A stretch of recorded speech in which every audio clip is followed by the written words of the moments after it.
Salut les topiens! Alors c'est vraiment très rare et c'est même jamais arrivé sur la chaîne. Aujourd'hui, c'est une vidéo 100% consacrée à la Disney Cruise Line. Pour l'instant, je n'ai jamais fait de Disney Cruise Line et pourtant, la Disney Cruise Line fait bien partie de Disney Parks and Resorts et surtout, la Disney Cruise Line est en plein succès, en pleine extension. C'est une sorte de nouveau terrain de jeu pour les Imagineers dans un secteur qui, à part au moment du Covid, a connu très peu de crises et de ralentissements. Et aujourd'hui, Disney achète de plus en plus de bateaux et propose de plus en plus d'expériences sur ces fameux bateaux. Il y a quelques jours, pour la toute première fois, on a appris qu'il y aurait un coaster, une attraction sur le Disney Adventure, le futur bateau de la flotte Disney Cruise Line. J'avais pas prévu initialement de le traiter en vidéo et en fait, j'ai trouvé l'histoire absolument géniale. Parce que même si aujourd'hui ce bateau s'appelle Disney Adventure et qu'il y a dessus un coaster, en réalité ce bateau a probablement l'histoire la plus rocambolesque de l'histoire des Disney Cruise Line et ce coaster en réalité n'avait pas été construit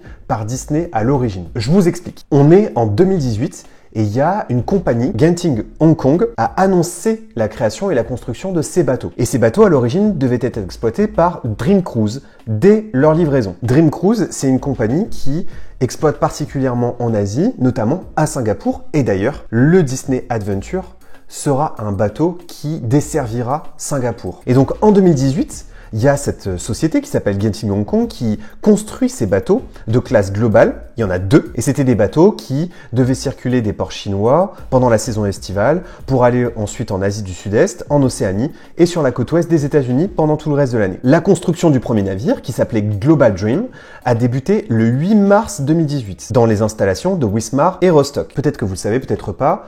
Walt Disney Imagineering est situé aussi dans ces régions allemandes, puisque c'est là que sont conçus et assemblés les différents bateaux des Disney Cruise Line. Une grande partie du navire a quitté la cale sèche de Rostock le 22 novembre 2019 et a été remorquée ensuite jusqu'à Wismar, où elle est rentrée à nouveau en cale sèche le 23 novembre 2019. Et puis, il se passe un truc de fou. Mars 2020, le confinement. C'est le début de la crise Covid. Et évidemment, le secteur de l'aviation, le secteur du transport de manière générale et le secteur des croisières est fortement impacté. Et encore plus en Asie, où les restrictions sanitaires sont très fortes. Donc, la livraison de ces bateaux ont évidemment été retardées. Mais surtout, cette entreprise dont on parle à l'instant, en fait, elle commence à faire faillite et elle va être très vite placée en liquidation judiciaire. Concours incroyable de circonstances. Fin 2022, il se passe quelque chose aussi à la Walt Disney Company. C'est le retour de Bob Iger qui décide de couper les vivres de Disney Plus pour réinvestir beaucoup plus d'argent dans les espaces créatifs. Ça veut dire le studio d'un côté, mais de l'autre côté aussi, Walt Disney Imagineering et Disney Parks. Et donc Disney Cruise Line bénéficie d'une nouvelle enveloppe qui est colossale et annonce très vite vouloir construire de nouveaux bateaux et élargir sa flotte. Et donc, Disney se positionne pour aller racheter ce bateau d'une société qui est en liquidation judiciaire. Et quand une société est en liquidation judiciaire, eh bien, vous pouvez négocier un peu les prix. Parce que des bateaux comme ça vaut des milliards. À l'origine, ce bateau, il coûtait 1,8 milliard d'euros. Mais sauf qu'en 2022, on est encore dans un contexte un peu incertain. Il y a encore des pays qui instaurent des restrictions en lien avec la crise Covid. On n'est pas sûr que le secteur des cruise lines va fortement reprendre et donc personne ne veut acheter ces bateaux. Il n'y a aucun autre repreneur à part Disney qui va l'acheter au prix de 40 millions d'euros. C'est le plus grand hold-up de l'histoire de la cruise line.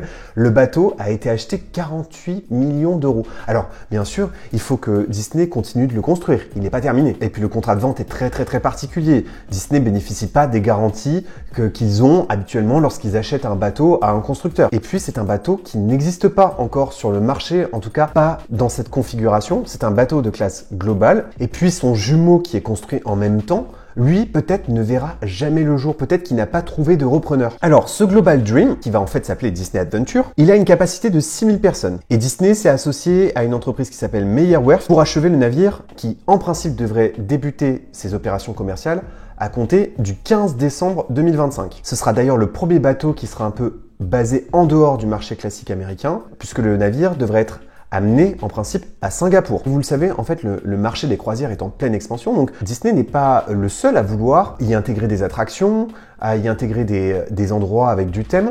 Donc en fait, il y avait déjà des attractions et des idées de prévues pour ce bateau, et en fait, Disney continue de terminer le travail, mais en y appliquant ses thèmes, sa storyline. C'est le cas de cette zone qui va s'appeler Marvel Landing, qui est l'une des toutes premières zones d'attraction des Disney Cruise Line avec le tout premier roller coaster des Disney Cruise Line. Donc Marvel Landing, c'est une zone qui se situe sur le pont supérieur et dans le bateau, il y a différentes zones d'aventure et celle-ci, ce sera donc une zone d'aventure dédiée à l'univers Marvel. Et donc l'attraction majeure de ce land, c'est le Iron Cycle Test Run. Les passagers seront invités à tester le dernier prototype Iron Cycle qui a été conçu par Tony Stark, encore une fois, sur un circuit à grande vitesse et en partie au-dessus du bateau, au-dessus de l'eau, c'est une autre façon à mon avis de découvrir un coaster. Tout au long du parcours, on est aidé par l'intelligence artificielle d'Iron Man qui s'appelle Friday. D'ailleurs, ce sera intéressant de voir si, un peu comme à Paris, en Californie, il y a des connexions avec ce Marvel Landing qui va peut-être rejoindre la storyline générale des Avengers Campus à travers le monde. Et on sait déjà exactement à quoi il ressemble,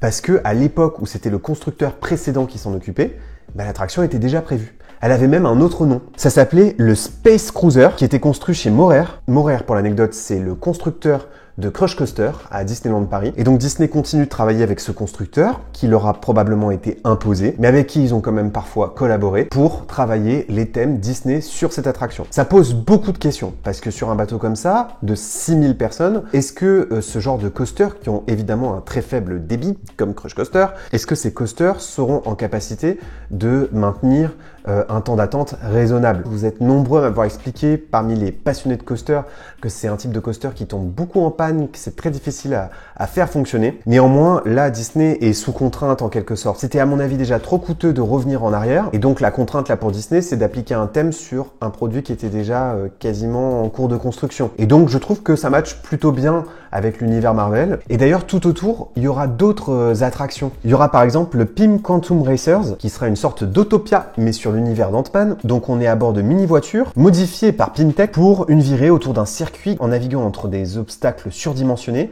ou au contraire, des tout petits obstacles. Et puis, juste à côté, vous avez aussi un flat ride, cette fois-ci sur l'univers des Gardiens de la Galaxie, et plus précisément sur l'univers de Groot, qui va s'appeler le Groot Galaxy Spin, et donc qui s'activera sur la musique des Gardiens de la Galaxie. Donc cette zone-là, elle est très particulière parce que elle n'est pas agencée de cette façon-là sur les autres Disney Cruise Line. Il y a parfois, bien sûr, des toboggans sur les Disney Cruise Line, mais il n'y avait jusque-là pas d'attraction de ce type-là qu'on peut retrouver dans les parcs à thème. En revanche, pour le reste de l'offre, c'est plus classique, mais ça se démarque par le choix des thèmes et des personnages qui sont mis en avant, puisque là, Disney va conquérir un marché qu'ils n'ont pas l'habitude de travailler. Et donc, comme très souvent, il y a des comédies musicales, des spectacles incroyables sur les Disney Cruise Line qui sont d'ailleurs parfois mieux que les spectacles proposés à Broadway. Et le spectacle phare va s'appeler Remember. Alors, les héros de ce spectacle, c'est Wall-E et Eve. Et tout au long du spectacle, ils vont être accompagnés de héros Pixar, mais pas que, des héros aussi Disney.